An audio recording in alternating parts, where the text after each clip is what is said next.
Okay, this might not be as easy, but I can make it easy for you. Okay, all this is wooden letters.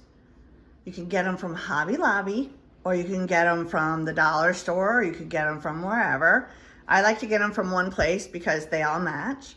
And this is a rope, a very rustic rope that you can get from Home Depot, Lowe's, anywhere like that, okay? And then this is raffia, just a little bit of raffia on the top and the bottom.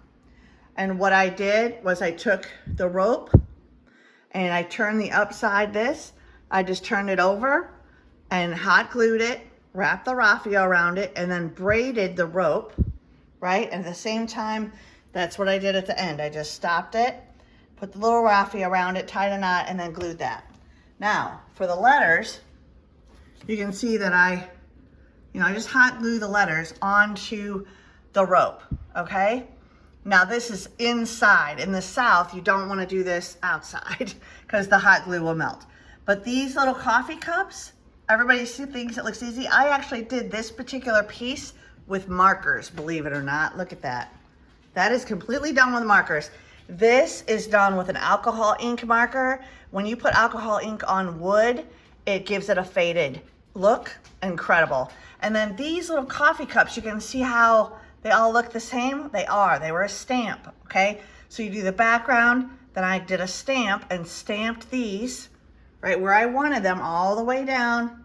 Then you spray it with a matte sealer, otherwise your ink is gonna run, okay? Spray with a matte sealer.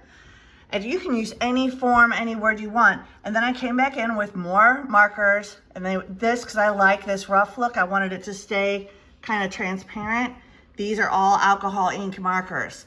And so I came with these alcohol ink markers, came back in, and there you go. And then I sealed it all with a lacquer. And you have this beautiful, I guess I think it's beautiful, rustic coffee sign for your coffee area. And I'll show you what it looks like from afar.